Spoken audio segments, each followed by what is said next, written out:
باللہ من الشیطان الرجیم بسم اللہ الرحمن الرحیم۔ عزیز دوستو، آئیڈیا فاؤنڈیشن فورم میں آپ سب کو خوش آمدید کہتا ہوں۔ کثیریت میں وحدت، یونٹی ان ڈائیورسٹی کے قرآنی فلسفے پر پچھلے لیکچر میں ہم نے اسکرین پر دکھائی گئی فہرست سے کائنات کے پہلے 5 پہلوؤں کے حوالے سے سائنس کی دریافتوں پر قرآنی نقطہ نظر سے گفتگو کی تھی۔ آج ہم کائنات قرآن اور سائنس کے حصہ دوئم کے عنوان کے تحت کائنات کے اگلے 4 پہلوؤں پر قرآنی اور سائنسی نقطہ نظر پر گفتگو کریں گے۔ گفتگو کے لیے منتخب پہلو ہیں پھیلتی ہوئی کائنات، expanding universe. Number 2، black hole, ستارے کا خاتمہ، کولیپس آف دی اسٹار یا ایک نئی کائنات کا ظہور۔ نمبر 3، منظم اور مستقل مزاج کائنات، سسٹینیبل، کنسسٹنٹ، ڈسپلنڈ۔ نمبر 4، کائنات کے عناصر کا اپنے مدار پر گردش کرنا، مدار پر، اور اپنے محور پر گھومنا۔ آئیے کائنات کی ہیت کیا ہے؟ نیچر، نوعیت۔ کائنات کی ہیت پر سائنس کے موقف کے تاریخی پس منظر سے گفتگو کا آغاز کرتے ہیں۔ کیا کائنات ایک بڑھتا ہوا فروغ پذیر مظہر ہے یا جامد و ساکت؟ افلاطونی دور سے ہی یہ ایک متنازع مسئلہ رہا ہے، کنٹروورشل۔ ارسطو کا شمار ان چند لوگوں میں ہوتا ہے جنہوں نے بڑھتی ہوئی کائنات کے تصور کی وکالت کی، جبکہ سائنس تاریخی طور پر ایک جامد کائنات کے خیال کی حمایت کرتی رہی ہے۔ 20ویں صدی کی پہلی سہ ماہی کے اختتام تک نامور طبیعیات دان بشمول آئنسٹائن جامد کائنات پر یقین رکھتے تھے۔ جامد۔ حیرت انگیز طور پر ان میں سے بہت سے لوگ بگ بینگ کازمولوجی کی آمد کے بعد بھی جامد کائنات کے نظریہ پر سختی سے قائم رہے، جو خود کائنات کی دھماکہ خیز ترقی کی تاریخ بیان کرتی ہے، جبکہ جامد کائنات کے وسیع پیمانے پر اختیار کیے گئے نظریہ کے برعکس قرآن نے تقریباً 1500 سال قبل ہی بڑھتی ہوئی فروغ پذیر اور متحرک کائنات کا نظریہ پیش کیا تھا۔ چونکہ کائنات کے تمام عناصر تخلیق کیے گئے ہیں، یعنی تخلیق کیے گئے مظاہر ہیں، اس لیے اللہ کے مقرر کردہ الوہی نظام ہستی کے تحت ان کا نقطہ اختتام ہونا لازم ہے۔ کل من علیہا فان۔ البتہ اللہ نے جہاں چاہا تخلیق در تخلیق، پروکریشن کا امکان بھی ظاہر کیا ہے۔ سائنس بلیک ہول، بلیک مادہ اور بلیک انرجی جیسے کائناتی مظاہر میں الجھی ہوئی ہے، پزلڈ ہے، جبکہ قرآن نے فطرت کے ایسے پر اسرار مظاہر کو سمجھنے کے لیے رہنمائی کا ویژن دیا ہے۔ اب ہم ان بیانات پر کچھ تفصیل سے بحث کرنے کی کوشش کریں گے۔ تو عزیز دوستو، البرٹ آئنسٹائن نے عمومی اضافیت کا ایک مقبول ترین نظریہ دیا جو مادے، توانائی، جگہ اور وقت کے درمیان تعلق کی وضاحت کرتا ہے۔ تاہم اس نے ابتدا میں کائنات کو جامد تصور کیا، نہ کہ فروغ پذیر۔ جامد کائنات کے نظریے کو سب سے پہلے ایڈون پی ہبل نے 1929 میں یہ دریافت کرتے ہوئے چیلنج کیا تھا کہ کہکشائیں ایک دوسرے سے دور ہو رہی ہیں، جس کی وجہ سے کائنات کی مستقل توسیع ہو رہی ہے، ایکسپینڈ کر رہی ہے، اور وہ بھی کافی یکسانیت میں، یعنی ہر طرف ایک ہی رفتار سے ایکسپینڈ کر رہی ہے۔ یہ بھی دریافت کیا گیا کہ پھیلاؤ میں تبدیلی کی شرح کا تعلق کائنات کی کشش ثقل یعنی گریویٹیشنل پل سے ہے، کشش ثقل سے ہے، جس کا تعین اس کی اوس کثافت یا ڈینسٹی سے ہوتا ہے۔ اب طبیعیات اس بات پر متفق ہے، کنسنسس ہے، کہ کائنات 13.8 بلین سال قبل اپنی پیدائش کے آغاز سے اب تک مسلسل پھیل رہی ہے۔ کائنات کے ابتدائی پھیلاؤ کے وقت قابل مشاہدہ کائنات یعنی وہ کائنات جو آبزرویشن میں آئی تھی، قابل مشاہدہ کائنات کے بالکل کنارے پر واقع کہکشاؤں کی روشنی کو ہم تک پہنچنے میں 13.4 بلین سال لگ سکتے تھے، جبکہ ہم تک ان کی روشنی پہنچنے میں اب 46.5 بلین نوری سال لگیں گے۔ کیا وجہ؟ کیونکہ وہ ایکسپینڈ ہو رہی ہے۔ اب جو آخری کہکشاں ہے وہ ہم سے بہت دور چلی گئی ہے۔ اس کا مطلب ہے کہ کائنات اپنی ابتدائی توسیع کے بعد سے 3 گنا سے زیادہ بڑھ چکی ہے۔ اس بات کو عام قبولیت حاصل ہے کہ معلوم یا قابل مشاہدہ کائنات پوری کائنات کا محض ایک چھوٹا سا حصہ ہے۔ انگریزی میں اس کو ٹپ آف دی آئس برگ کہتے ہیں۔ اگرچہ قابل مشاہدہ کائنات کی حدود مستقبل میں بھی فکری نشو و نما کے ساتھ بڑھتی رہیں گی، لیکن فروغ پاتی ہوئی نامعلوم کائنات، ٹوٹل کائنات، آنے والی نسلوں کو بھی حیران کرتی رہے گی، پزل کرتی رہے گی، کیونکہ کائنات کا پھیلاؤ اب تک انسانی فکری نشو و نما سے زیادہ تیز رہا ہے۔ سائنس کی طرف سے اب تک لگائے گئے تخمینے سے پتہ چلتا ہے کہ معلوم کائنات کا صرف 4% حصہ، پہلی بات تو یہ ہے کہ معلوم کائنات کل کائنات کا چھوٹا سا حصہ ہے، پھر اس معلوم کائنات کا صرف 4% حصہ کہکشاؤں اور ستاروں کے کائناتی مظاہر پر مشتمل ہے، جبکہ باقی 96% حصہ تاریک توانائی اور تاریک مادے پر مشتمل ہے۔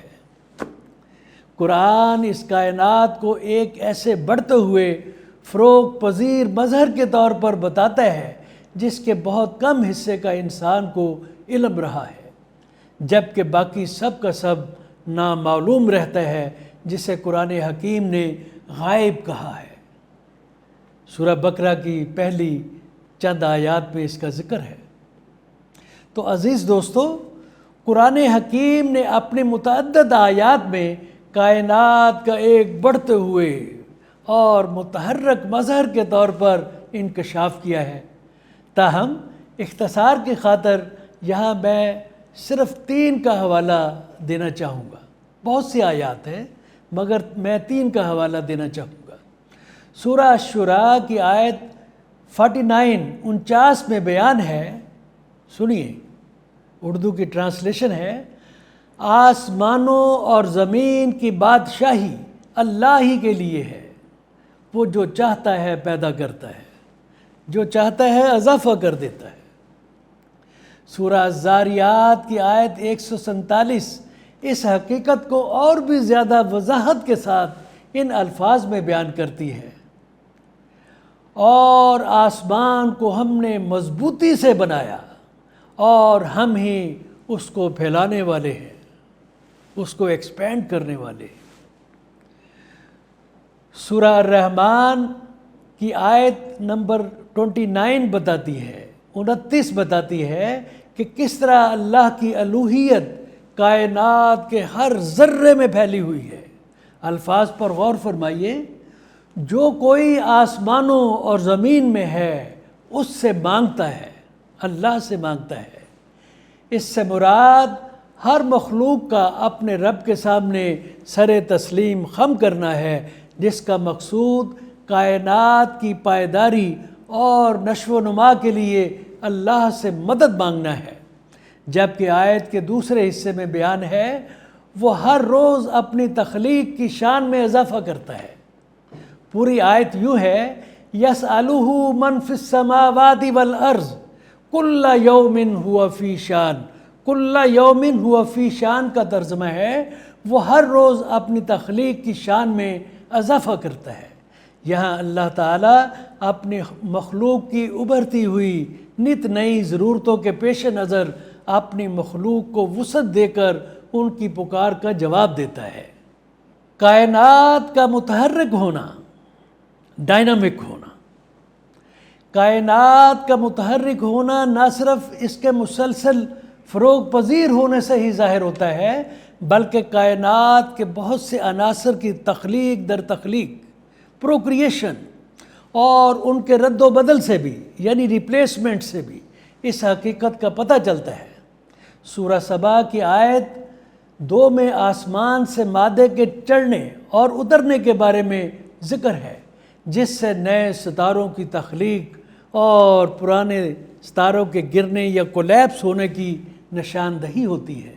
آیت کے الفاظ پر غور فرمائیں، جو کچھ زمین میں جاتا ہے، زمین کے اندر جاتا ہے، اور جو کچھ اس سے نکلتا ہے، یہ زمین کی بات ہے، اور جو کچھ آسمان سے اترتا ہے اور جو کچھ اس میں چڑھتا ہے، ہر چیز کو وہ جانتا ہے، وہ رحیم اور غفور بھی ہے۔ اس طرح سورہ الرعد کی آیت 2، سورہ نور کی آیت 45 اور سورہ فاطر کی آیت 1 کا کائنات کی وسعت کے حوالے سے مطالعہ کیا جا سکتا ہے۔ تو عزیز دوستو،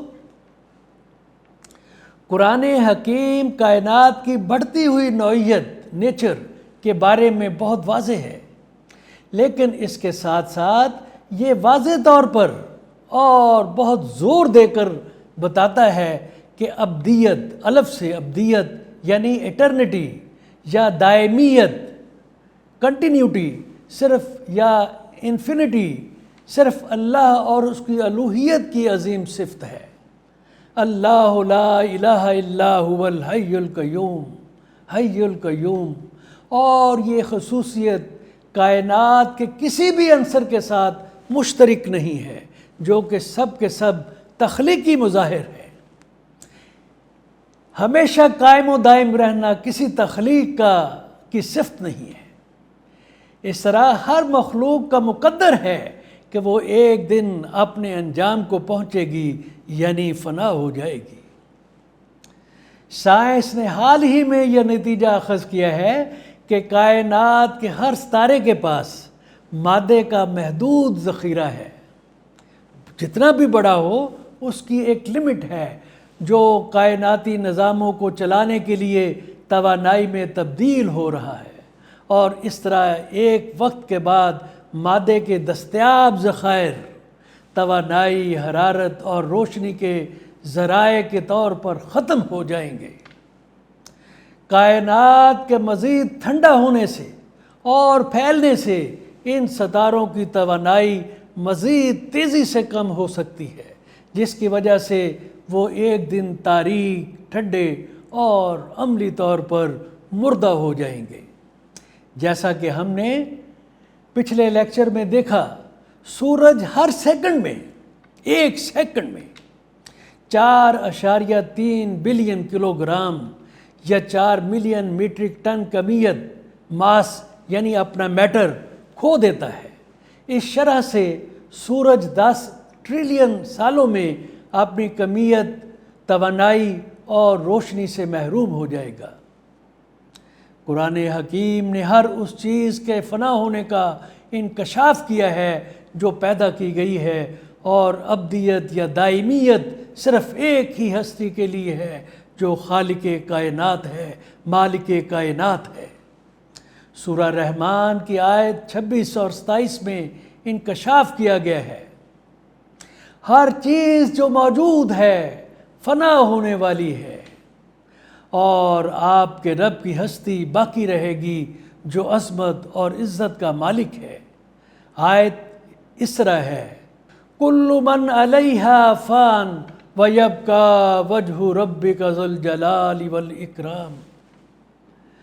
اسی طرح سورہ الاحقاف کی آیت 3 میں بیان ہے، ہم نے زمین اور آسمانوں کو اور ان ساری چیزوں کو جو ان کے درمیان ہیں برحق اور ایک خاص مدت کے تعین کے ساتھ پیدا کیا ہے، مگر یہ کافر لوگ اس حقیقت سے منہ موڑے ہوئے ہیں جس سے ان کو خبردار کیا گیا ہے۔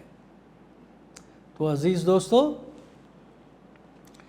تمام کائناتی نظاموں کے مکمل خاتمے، وقت کے اختتام یا بگ کرنچ جیسے سائنس کے مایوس کن نقطہ ہائے نظر کے برخلاف قرآنی نظریہ امید افزا ہے، ایک امید دیتا ہے، ہوپ دیتا ہے، جو نئی زندگی اور جہان نو کی آمد کی نوید دیتا ہے۔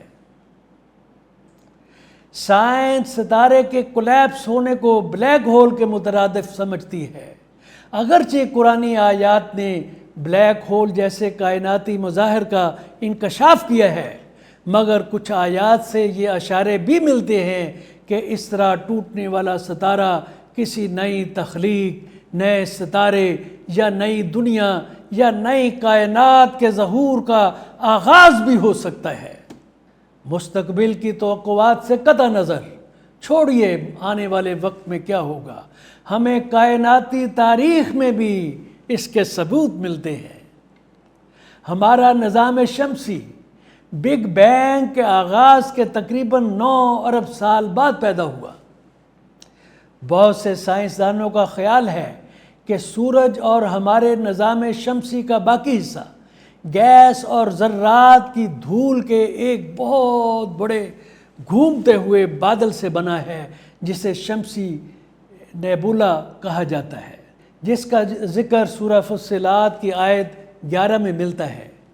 جیسے ہی شدید کشش ثقل کی وجہ سے نیبولا کولیپس ہوا، اس نے زیادہ تر مواد کو اپنے مرکز کی طرف کھینچ لیا، جیسے بلیک ہول کھینچتا ہے، جس سے سورج کی تشکیل ہو گئی۔ یعنی ان کے خیال میں جو بلیک ہول کی ڈیفینیشن ہے، اللہ کے حضور میں شمسی نیبولا کے بلیک ہول بننے کے بعد سورج کی تشکیل ہو گئی۔ تو سورج ہماری ملکی وے کہکشاں کے خاندان میں 100 بلین سے زیادہ ستاروں میں سے ایک ہے، اور ان کی تخلیق کا تاریخی پس منظر بھی کچھ ایسا ہو سکتا ہے کہ وہ بھی کسی ستارے کے ٹوٹنے کے بعد، بلیک ہول جیسی کیفیت کے بعد وجود میں آئے ہوں۔ سورہ سبا کی آیت 2 دوبارہ دیکھی جا سکتی ہے، جو آسمان سے مادے کے چڑھنے اور اترنے کے بارے میں بتاتی ہے، جس سے نئے ستاروں کی تخلیق اور پرانے ستاروں کے کولیپس ہونے کی نشاندہی ہوتی ہے۔ اس طرح قرآن حکیم نے فطرت کے ایسے پر اسرار مظاہر جیسے بلیک ہول یا بلیک مادہ کے بارے میں رہنما ویژن دی ہے، آنکھیں دی ہیں، ذہن دیا ہے، ایک آؤٹ لک دی ہے، جو سائنس کو عرصے دراز سے الجھن میں ڈالے ہوئے ہیں۔ قرآن حکیم کی رہنما ویژن ان کائناتی مہموں کو، پزلز کو، ونڈرز کو حل کرنے میں سائنس کی مدد کر سکتی ہے، بشرطے کہ ایک شرط ہے، یہ مادیت پسند ذہنیت کی قید سے باہر آنے کے لیے تیار ہو جائے۔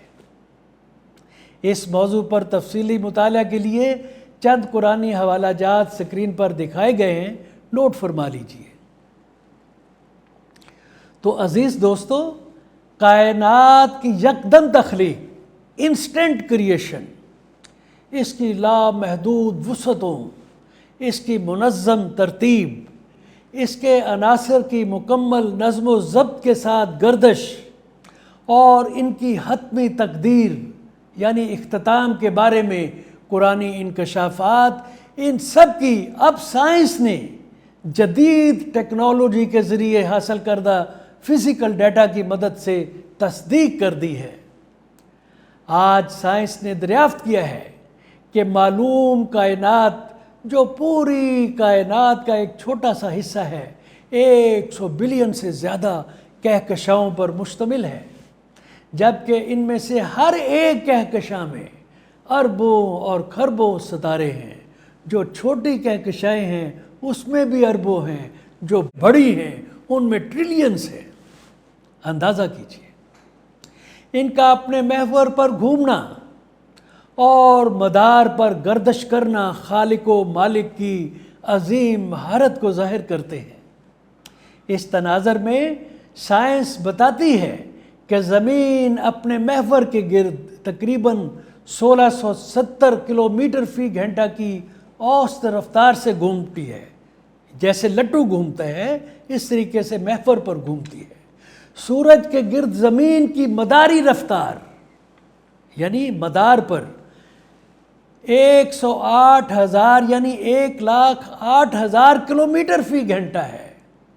نظام شمسی، پورا نظام شمسی اپنی کہکشاں کے مرکز کے گرد 7,20,000 کلومیٹر فی گھنٹہ کی رفتار سے گھومتا ہے، اور خود ملکی وے کہکشاں کی رفتار 200 بلین سے زیادہ ستاروں کے ہمراہ، یعنی 200 بلین ستاروں کو گود میں اٹھا کر یہ ہماری ملکی وے کہکشاں 9,50,000 کلومیٹر فی گھنٹہ کی رفتار سے گردش کرتی ہے۔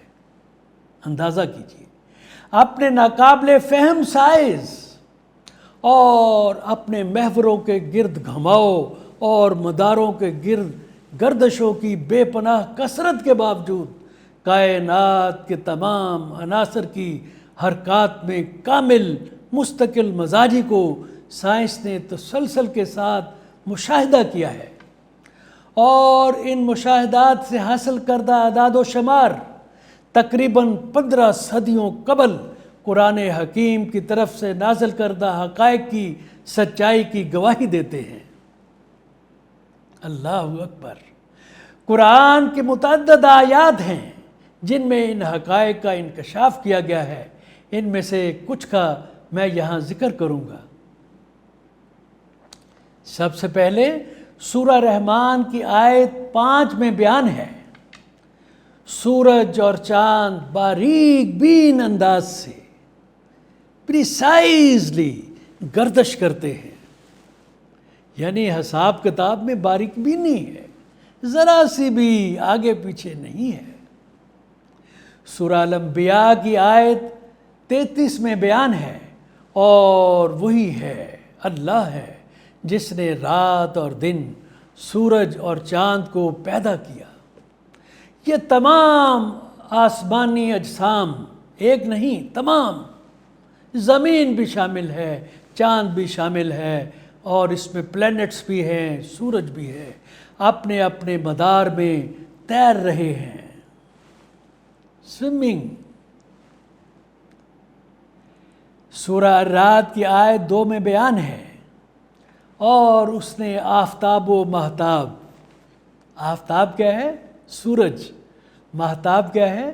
رخ مہتاب کہتے ہیں نا، مہتاب کا مطلب ہے چاند۔ اس نے آفتاب و مہتاب کو ایک قانون کا پابند بنایا ہے۔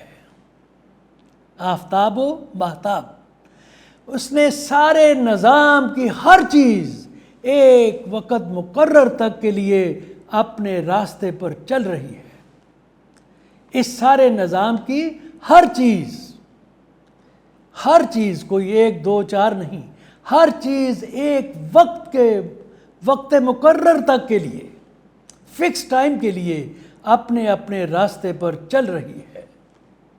سورہ یاسین کی آیت 38 میں بیان ہے، 38، اور سورج اپنے ٹھکانے کی طرف چلا جا رہا ہے۔